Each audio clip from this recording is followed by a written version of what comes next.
Hope your week is off to a good start. You're watching Arirang TV's special coverage of COVID-19. I'm Min San-hee. Cluster infections continue nationwide and speculation is rampant over the possibility of Gwangju City raising its social distancing to level 3 amid rising cases there. We start with the headlines on the pandemic with our Kwon So-ah and related news with Hong Yu. Right, so I hear Korea has witnessed a slight drop in daily cases today. Yes, Sunny, compared to the past 3 days, we do have a lower rise in COVID-19 cases here in Korea. But the concern of sporadic cluster infections do remain, and especially in the city of Gwangju, which has been under level 2 social distancing measures for 5 days now. Now, here are the latest figures. So we have 48 new cases today, and that includes 24 imported cases and 24 local transmissions, which brings the total to 13,137. We have one additional death, bringing the total to 284. And now 1,005 people remain in quarantine. And that's also a slight concern because for the past week, we almost had people in their 900s that were still in quarantine. And 11,848 people have recovered, with 16 more people having been discharged from treatment and hospitals in the past 24 hours. And now, following 3 days of daily rises at around 60 here, as we can see, we do have a drop to the high 40s. But compared to last Monday, we do have a slight rise. And also officials noted that cases outside the metropolitan region have jumped threefold in the past 2 weeks. And that's also evident if we take a look at our map. We have 7 new cases in the city of Gwangju here in the southwest. So that's more than 6 cases in Gyeonggi-do province, in Incheon, and 3 in Seoul. We also do have 2 more cases in Jeollanam-do province, which is also one of the regions that lifted its social distancing measures to level 2. And we do also have sporadic cases in almost the entire country. And now let's get a check of our global updates. We have 11.5 million total cases as we surpassed the 11 million mark over the weekend, and 536,776 fatalities as of noon Korea time, with 6.5 million recoveries. And let's go over to the places hit hardest across the globe. Now, the U.S., which had to commemorate a very different Independence Day recently, is approaching 3 million cases with over 132,000 fatalities, followed by Brazil with 1.6 million accumulated cases. And as we predicted, India is approaching 700,000, meaning it has surpassed Russia in total cases. And also here, a change: Peru has surpassed Spain's cases with over 302,000 cases. Let's move over to other places here. We have Chile, the UK, and Mexico, all over 250,000 cases. And the concern in Mexico is the death toll, which has surpassed 30,000 over the weekend. And that's the second highest death toll in Latin America after Brazil. And Sunny is going to speak to a journalist in Mexico City later in our program to talk about the serious situation there. And I'll be back later too after the briefing. Back to you, Sunny. All right, so thank you for that. I'll see you back at the desk. Right, North Korea has called for public support in its efforts to fight COVID-19, though the regime continues to claim it is virus-free. For more on this, I have our North Korean affairs correspondent Hong Yu in the studio. Welcome, Yu. Thank you for inviting me. So the regime is stressing absolute obedience to rules to prevent the spread of COVID-19. Yes, honey, North Korea has once again called for absolute obedience from its people for regulations and orders handed down by its leader Kim Jong-un, who during a Politburo meeting last Thursday had warned against the premature easing of measures to contain COVID-19. On Sunday, the North state-run newspaper The Nodongshinmun urged citizens to be on maximum alert, citing the uncertainties stemming from the pandemic. It also warned against carelessness and complacency, as the country's disease prevention measures have been in place longer than expected. These, it says, included strengthened monitoring of the North's border with China.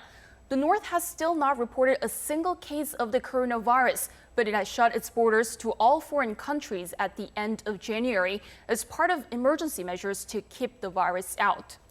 Now, going back to the North's Politburo meeting on Thursday, North Korean leader Kim Jong-un stressed the need for utmost caution and alertness with regard to COVID-19. How should we be interpreting this emphasis on prevention in a country that is continuing to claim it is COVID-19 free? Well, this was actually the second time that Kim Jong-un talked about its effort to fight against the coronavirus in a Politburo meeting. And North Korea discussed about its efforts to strengthen the national emergency disease prevention measures. Its state-run media, Korean Central News Agency, reported that Kim talked about the need to keep their guards up in their fight against the COVID-19 as neighboring countries are witnessing a second wave of transmission. He also talked about speeding up the construction of Pyongyang General Hospital in time for the 75th anniversary of Workers' Party of Korea, which is on October 10th. Pyongyang General Hospital was a project unveiled in mid-March when the North emphasized the need for self-reliant healthcare amid the COVID-19 pandemic.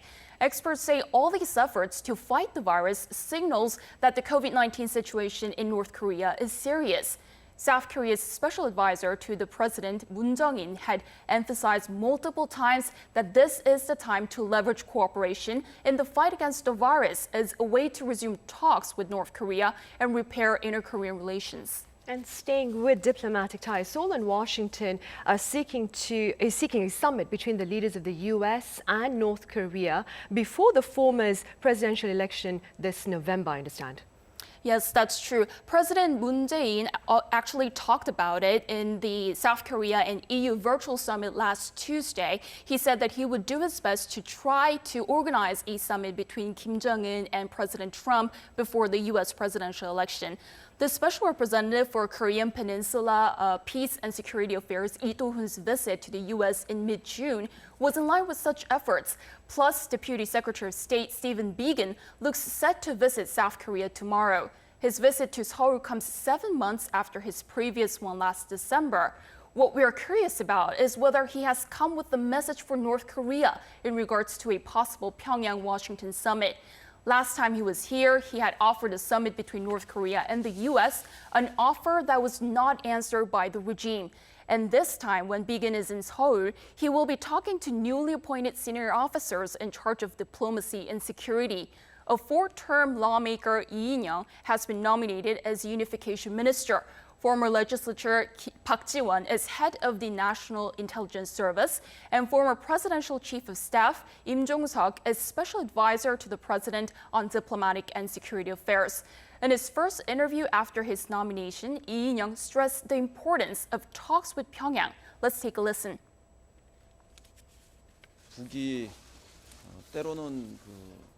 North Korea sometimes initiates talks with the South and the U.S. at the same time, or with one of them before the other. For us, it is important to continue the momentum of dialogue, whether it be inter-Korean talks or talks between the North and the U.S.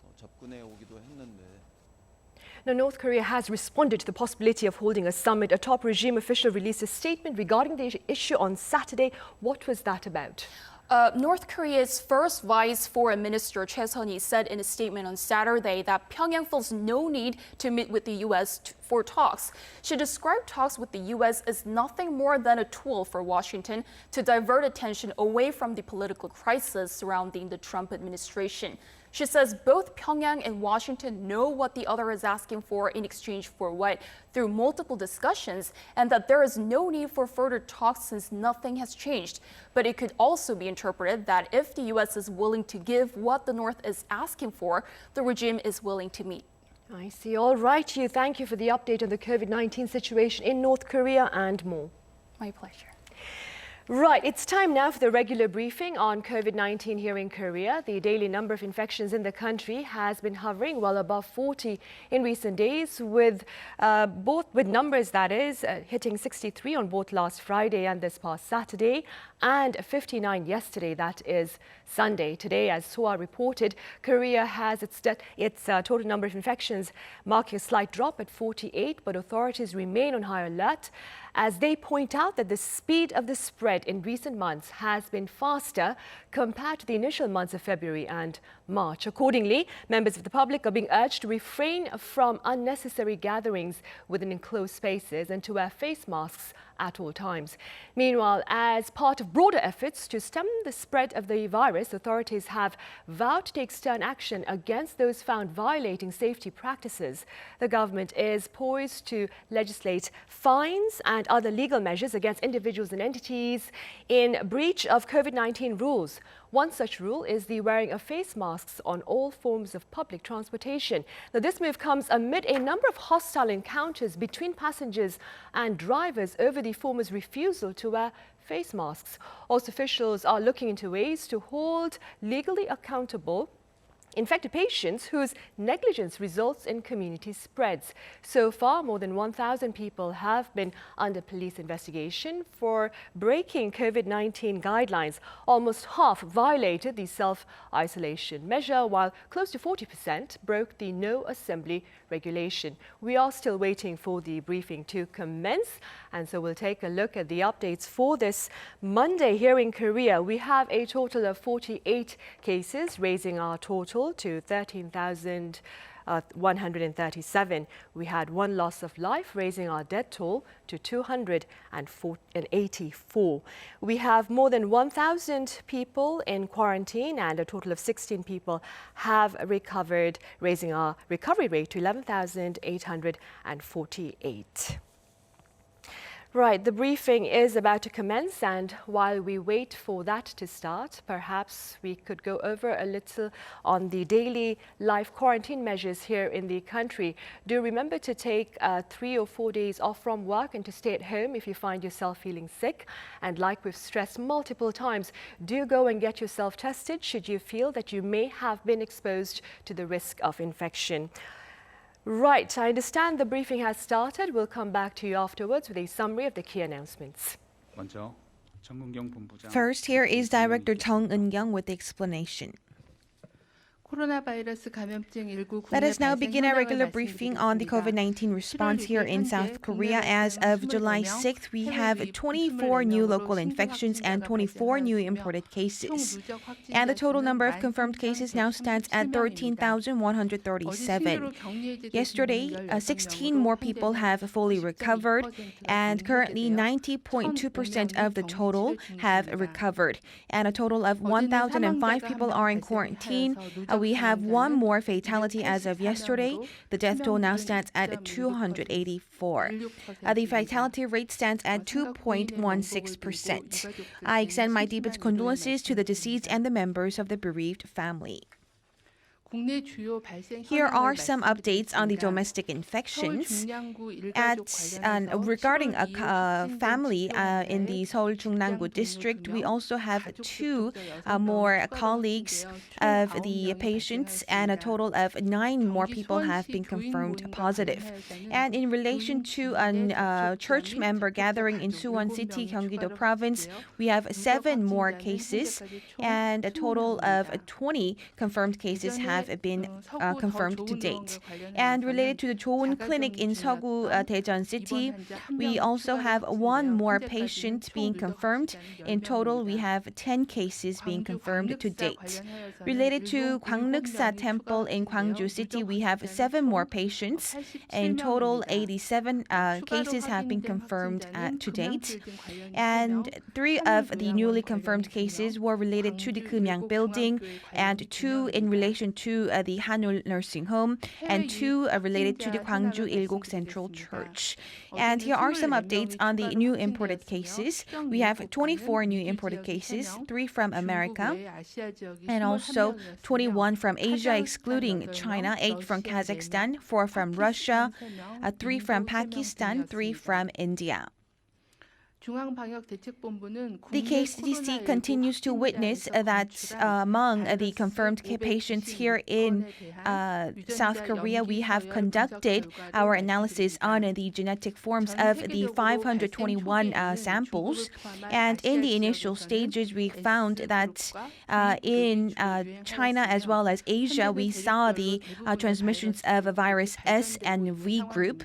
And however, we are seeing a more diverse types of virus. And also in Europe, Latin America, and also North America, we also have G and other types of virus being transmitted. And also in early April, we had witnessed a V and S type. However, starting from the April's Yecheon case and the Itaewon Club case in May, and related to the Gwangnuksa Church and Temple, as well as door-to-door facilities, we also have G/H viruses being witnessed here in the country. And please refer to your press kits for more information. As for the S group, we have 33 cases, and in the initial influx, they included those coming from China, as well as the residents coming from Wuhan and the Kuro call center in cluster infection.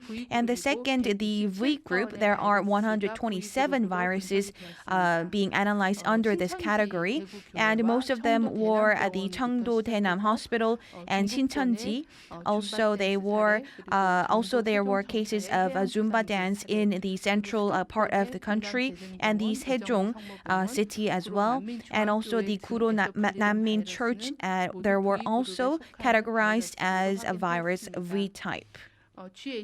And in GH type, there are a total of 133 cases right now being analyzed. And as we said before, most of the recent cases and a majority of the recent cases fall under this category. And in the central part of the country, at the Daejeon church and the church as well, and the door-to-door sales and the Gwangju-related cases have been classified as GH. And what is a little different is the Russian flagged ship that has been embarked in the Busan, and there are 19 cases of GR, and this case also includes some of the imported cases as well. And the KCDC, we also analyzed the quarantine measures for the past 2 weeks, and starting from the 21st of June and the 4th until the 4th of July, we have confirmed that we have an average of about 49.6 patients on a daily basis, which is similar to the previous 2 weeks. And also in this week, we had about 31.1 cases, which is a slight drop from the previous 2 years, 2 weeks that is. And also the imported cases also increased slightly, and this increased by about 5.9. However, most of the cases have been reported at the airport quarantine or during their mandatory self-quarantine.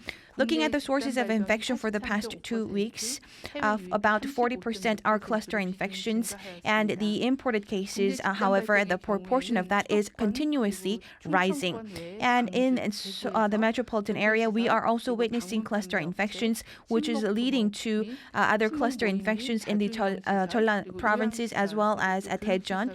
And also these venues continue to center around door-to-door facilities and places of worship. And here we have entailed a table of the venues. And also we have sources of infection, unknown, unidentified sources of infection, about 10% of them. And we continue to witness silent spreaders, especially among the elderly people.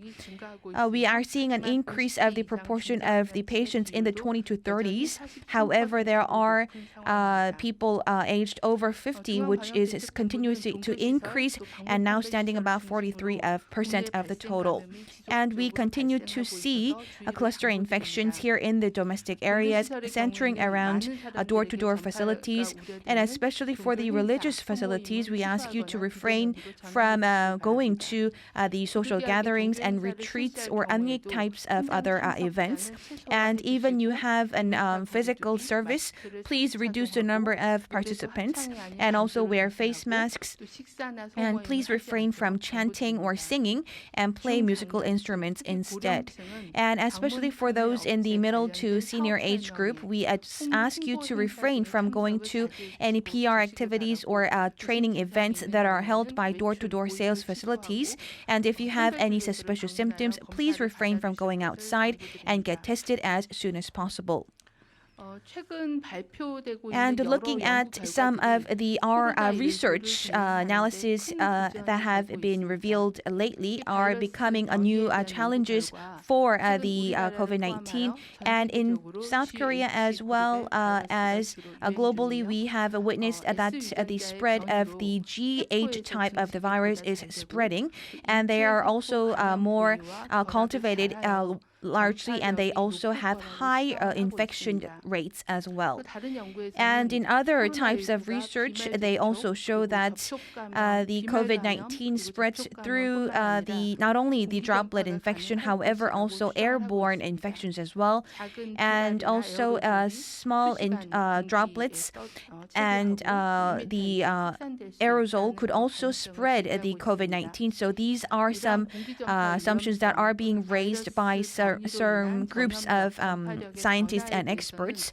And regarding the change and the sources of infection, we believe that more research needs to be done. However, we believe that the underlying principle to prevent COVID-19 is the same.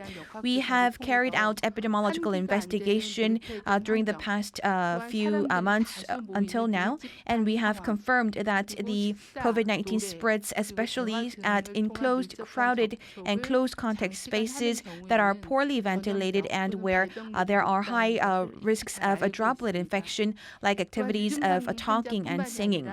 And also, we also have learned that COVID-19 spreads fast among asymptomatic patients as well as patients with mild symptoms. And based on these evidences, in order to prevent the further spread of the COVID-19, we need to continue to abide strictly by our quarantine principles. We tell you this multiple times, but please refrain from going to closed, crowded, and close contact environment. And even if you visit these places, please reduce the hour of staying there. And also always wear your face masks at all times. You need to wear your face mask and wash your hands, and also wash and wipe the surfaces that are frequently touched. And in order to prevent the contamination of the indoor air, it is very important to circulate the air on a regular basis and have a regular ventilation as well. And keeping with these individual hygiene measures like wearing a face mask and keeping healthy distancing could also help protect not only yourself but also your family and the community from the COVID-19. So these we once again highlight. Thank you very much.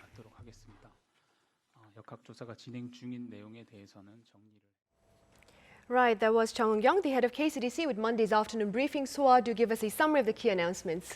All right, it looks like the government has conducted a number of analyses in recent days. And according to the government's one of these analyses, cases between June 21st and July 4th have been at an average of 47 cases a day. And local transmissions accounted for around 31 people a day, which means that is a drop from around 36 local transmissions the 2 weeks before that.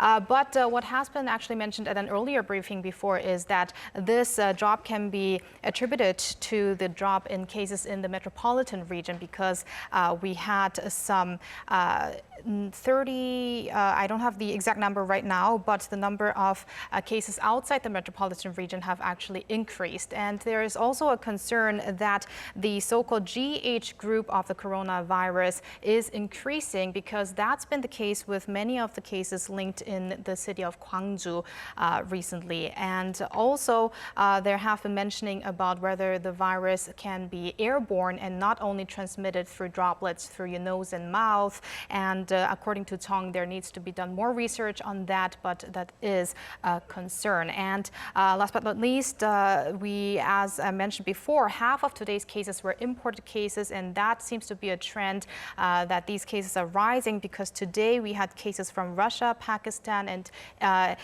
India as well. And if you remember, those are the countries that are in the top 12 of the most affected countries in the world. Right, so thank you for that. We'll see you again tomorrow then. See you tomorrow. Right, efforts to establish a new normal at restaurants are also underway, given the relatively higher risk of infection there amid the absence of masks while dining. The government, for its part, has disclosed a number of safety precautions for dining establishments, while some restaurants are turning to technology to keep both their staff and diners safe. With more and more people dining outside once more, restaurants have become particularly vulnerable to the dangers of COVID-19 infection. According to the Central Disease Control Headquarters, at least 11 new COVID-19 infections since the month of May have been traced back to restaurants and bars. The government has announced new guidelines for disease control at restaurants, including the installation of partitions and staggered service times.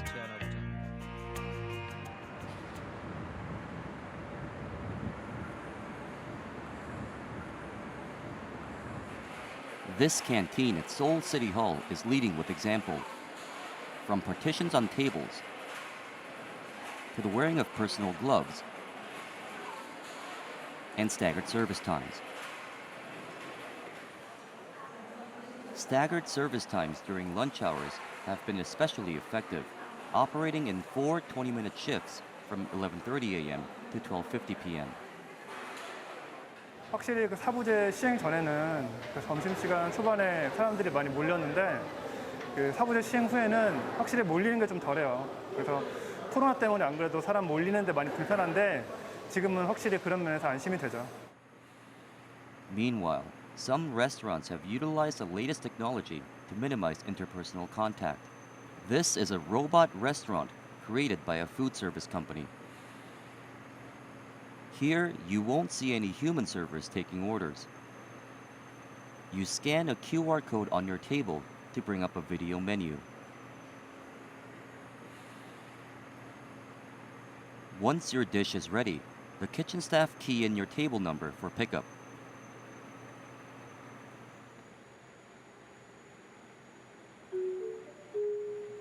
Then come these autonomous robots which serve the dishes.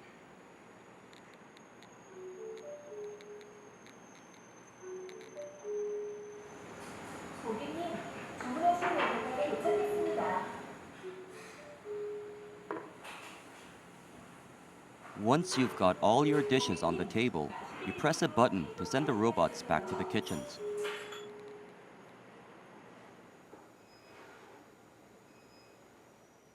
These are monorail robots coming out with the food.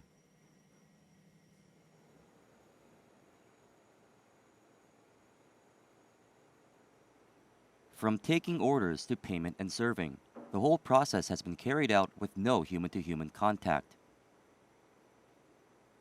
손님은 저희하고 대면을 아예 안 해도 돼요. 오셔서 착석을 하시면은 자동으로 핸드폰을 열어서 QR을 찍고 거기서 주문과 결제가 다 끝나고요. 그리고 음식은 또 저걸로 보내드리는 거니까 손님들은 굉장히 좋아하시죠.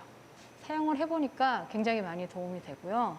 사람의 한 1에서 1.5인분 정도는 저 로봇가 담당한다고 보시면 돼요. From staggered lunch hours to robot restaurants, here's hoping that these brilliant innovations will help us score another victory in the fight against COVID-19.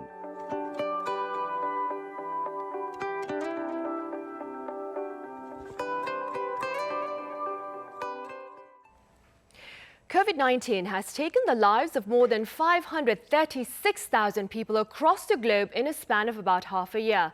Up next, we take a look at the situation in Mexico, which has the 5th highest death toll worldwide as of this Monday. I have Alexter Baverstock, that is, a journalist in Mexico, live on the line with more. Hello, Alexter. Hi there, Sunny. How are you doing? Fine, thank you. The government's official death toll in Mexico puts it at more than 30,000 people. But a recent review by Mexican government agencies shows the death toll could be standing at higher than 50,000. What is the reason for this discrepancy? And do please tell us a little about the situation there. I certainly can. Mexico has struggled quite badly when it comes to COVID-19. At the moment, it's currently eighth total. It has the eighth highest number of infections worldwide. And of course, it neighbors the country with the most amount of infections worldwide. That's the United States. They share a 3,000-kilometer long border. Mexico also has a great deal of problems with those comorbidities, which we talk about. Diabetes, hypertension and obesity here are all some of the highest rates in the world. But also, as you mentioned, when it comes to the reporting, the government has chosen here to do a minimum of testing. There's been no mass testing conducted on the public. Only the people who are very gravely ill, hospitalized, get tested. If you have suspicious symptoms, only 1 in 10% of people who present symptoms of COVID-19 are actually officially tested. So while those numbers, Mexico is reporting just over 250,000 cases, even the health minister here himself has said that the real number could even be much higher. We could be talking about many millions of cases in Mexico. And that's one of the reasons that Mexico has really struggled to contain this pandemic in this particular country. Right. Alistair, how is Mexico's healthcare system coping with the overwhelming burden of COVID-19 then?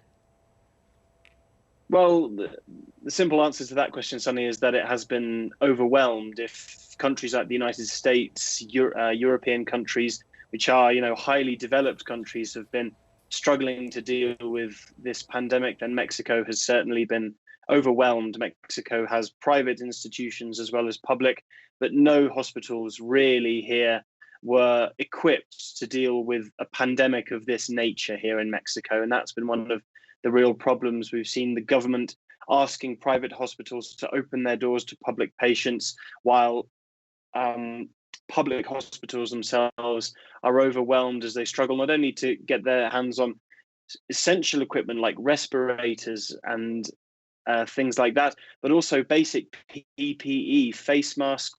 We've seen public sector doctors protesting indeed in the center of Mexico City here in the capital over the simple lack of face masks and visors and all the very basic PPE that that frontline medical staff here need to face this pandemic. Mexican President Andrés Manuel López Obrador has been downplaying the severity of the situation. How has his administration responded to COVID-19 so far? Well, Andrés Manuel López Obrador, here he's better known as AMLO, that's the acronym of those initials. He has certainly been downplaying the pandemic here. He likes to travel throughout the country and hold big rallies, and he did that up until the end of March. And now, once again, he's beginning to travel despite the fact that we're seeing cases continue to climb by the day. But when it comes to the pandemic, it's not Andrés Manuel López Obrador who has really been a leading voice in this, in the country's response to it. That task has fallen to the junior health minister, a man named Dr. Hugo López-Gatell, and he has been offering nightly conferences informing the nation, although having been sitting here watching your newscast and watching the South Korean health minister give his press conference, I can tell you that what you're seeing in Korea is far advanced to what we're seeing in Mexico. What we're seeing here, the health minister simply telling people, stay at home, wear your face masks. But when it comes to more studied, I should say, discourse about the nature of the pandemic, Mexico really hasn't seen that. Right, we'll have to shorten our interview there because there seems to be a problem with the connection. All right, Alistair, thank you very much for making the time to talk to us live at this hour. It's my pleasure, Sunny.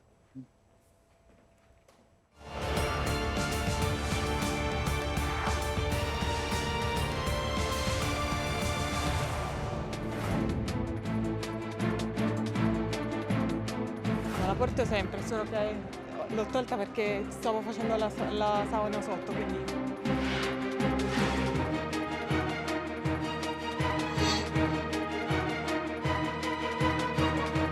I don't know. I haven't even thought of it.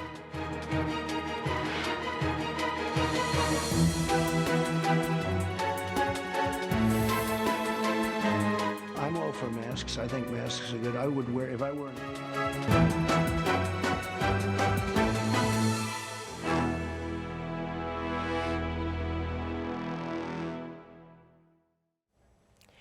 To wear or not to wear, that appears to be the question with regard to face masks amid the pandemic, despite the recommendation of quite a number of health experts, given the cultural and even political controversy surrounding it. For more on this reality, I have visiting professor that is, An Jun-sung from Yonsei University.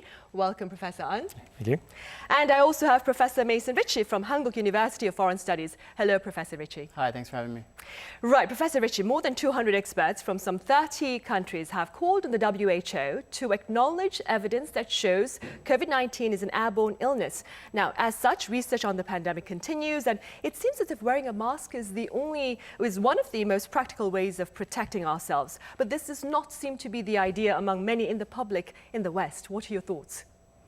Well, I think there are a lot of different factors for why mask usage in countries in the West, the U.S. and Europe in particular, is lower than in perhaps some East Asian countries. And I think it comes down, among those factors, to habit and experience. And so if we go back to the early part of the 2000s, the SARS outbreak in 2003, particularly in Hong Kong, really inculcated an increase in mask usage that I think expanded to other places in East Asia. So there was an experience here in East Asia that wasn't had in the US or in Europe. Also, the microparticulate matter in the air in a lot of East Asian countries is sufficiently severe that a lot of people wear masks on days when these pollution peaks reach relatively high levels. And so because of the airborne particulate matter pollution, people have adjusted to wearing masks. I would also, I think, look at something, for lack of a better term, cultural or a mixture of culture and certain sets of urban design. People here take mass transit in East Asia much more than in the U.S., for instance. Population densities tend to be higher on average than, for instance, here and in the U.S. and in some places in Europe. And so that, coupled, I think, with a certain cultural approach to sneezing and coughing, where it's perhaps not quite as acceptable to do that publicly, is another reason. And then the last one, I think, we shouldn't forget that the WHO in some countries, spent quite a bit of time at the beginning of this pandemic saying that masks weren't necessary and perhaps weren't useful. And that seems to be one of the things that the population has listened to. They didn't listen to a lot of other things, but they did seem to listen to that. And of course, now we've backtracked on that a little bit, but I think there was some damage that was done in terms of giving an early sense to people that mask wearing wasn't nearly as important as washing hands and not touching the face and all the things that we were told to do at the beginning of the pandemic outbreak. I see. Professor An, this past weekend over in Busan, a group of foreigners caused a bit of concern there by freely roaming the Haeundae beach and the nearby neighborhood without face masks. Thus, some countries, including Korea, of course, they're looking to mandate mask wearing. What are the legal grounds for enforcing this kind of rule? Yeah, actually, I remember watching the news, and then some of the foreigners would kind of refuse to wearing, and then some volunteers come there, just provide a free mask, and they just put it there back, right? So I guess that from Korean perspective, right, from the May 25th this year, the Korean government has implemented a mandatory mask policy in the public transportation, such as like buses and the subways. And however, there's no clear statutory provision to require citizens to wear a mask in their places. And instead, the Korean government used the so-called the authoritative interpretation of Article 49 of the Infectious Disease Prevention Act, which means that they don't have a specific language to require citizens to wear it, but instead they they allow the business owners or some employees to deny their provision of their service. Like for taxis, the bus driver can deny the entrance using of their bus service, such as, right? So that's the issue. However, from legal perspective, there always has been some concern about the legality or the constitutionality of that mandatory policy, mask policy, because that it possibly or technically infringes on the fundamental right protected by under the Constitution. So there are some countries, and actually quite a number of countries have reluctant to adopt or introduce the mandatory mask policy because it's a concern of legal issues. Right, and speaking about the Constitution, Professor Richard, the US had declared mask wearing to be mandatory at high-risk areas, and this was met by much resistance, with some claiming that it was unconstitutional. Why is there such strong resentment over this safety practice? Well, first of all, I think the sort of underlying problem in the U.S. is that we have a mass popular breakdown in trust and faith in government, as well as a belief in government's competence. And that's been exacerbated under Trump, where his administration has handled this very badly. So I think that the sort of generalized breakdown in faith in government and trust in government has lent people a sort of excuse to assume that whatever the government is doing is going to be wrong and arguably even unconstitutional. In the second place, we've really, over the last 20 to 30 years in the United States, begun to fetishize, I think, individual liberties under the Constitution, notably those that are attached to the Bill of Rights. For instance, 1 and 2, Amendments 1 and 2, which provide for freedom of speech and freedom of assembly and freedom of the press, and also our Amendment 2, the right to bear arms.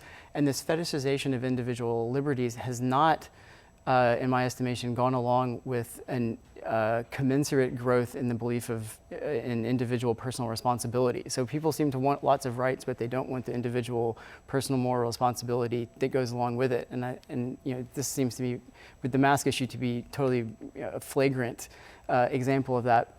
And then thirdly, the U.S. has become incredibly polarized politically.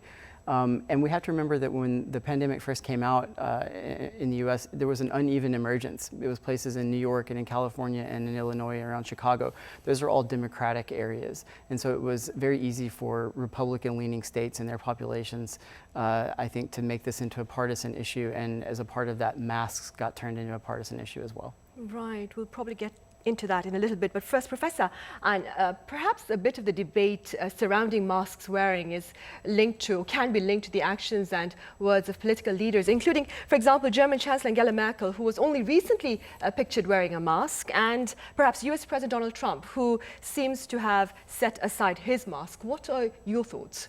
It's very interesting. I think that's the right direction. I mean, in the beginning, I guess that they tried to, Western leaders try not to wear a mask in the public or in front of TV, because I guess there's kind of a showing cultural issues, saying that one of the things that you're hiding something, like the way the culture, Western culture, you covering mouth is not really is impolite to the people, friends, right? But compared to Korea, I mean, if you have something you cover sometimes your face, it's kind of acceptable, I mean, relatively speaking.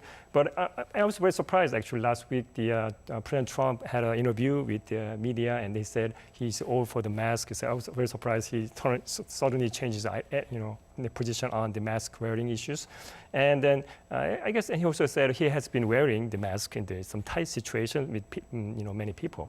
And I have two observations on his press interviews. The first one is that he said when he wears the mask, he looks like a Lone Ranger.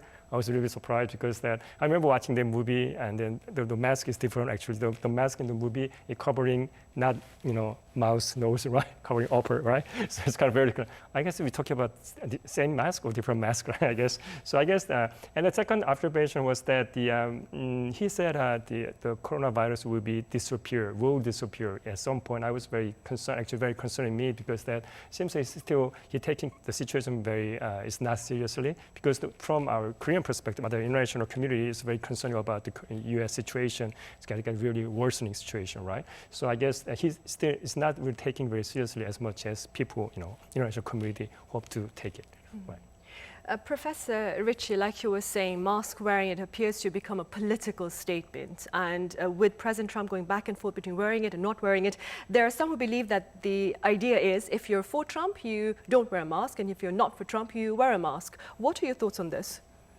Well, I certainly think for a while that was true, and to some degree it probably still remains the case, although I do think that the situation is evolving a little bit. As Professor An just pointed out, Trump did come out publicly and say that he supports masks.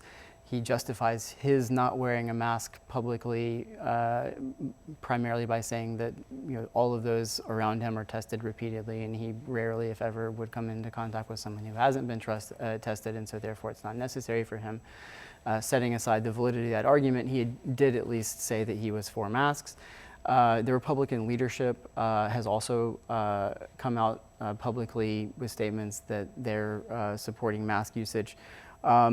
And so I think that that's evolving a little bit, along with the larger policies on mask wearing. This does remain, at least on a legal level, in many cases, primarily a state level issue, and a set of ordinances that are made on the municipal level in some cases. And so we are seeing some states, including those that are Republican held, that are starting to put in mask ordinances statewide, or they're having Republican governors come in and say, we're not going to make a statewide mask requirement, but we're going to highly encourage it, and we're going to let the municipalities decide. But as a general rule, we on the state level support that. That's been the case in a number of states, I believe about a dozen now total, including some Republican states. So I think that the partisan nature of this is beginning to be diffused a little bit, and I think we can hope that remains the case, and that will grow more to be a unifying issue rather than a divisive one. Of course, because many health experts have claimed that wearing a mask should protect you better during this pandemic. All right, Professor Richard, thank you very much for your thoughts, and Professor An, as always, thank you very much for being with us today. Thank you. Great, thanks for having us. Right, that brings us to the end of Monday's edition. Do join us again tomorrow as we touch upon the presence of non-face-to-face contact in today's society amid the global pandemic. In the meantime, do share your thoughts and inquiries with us through our social media accounts or homepage, arirang.com. Thank you for watching.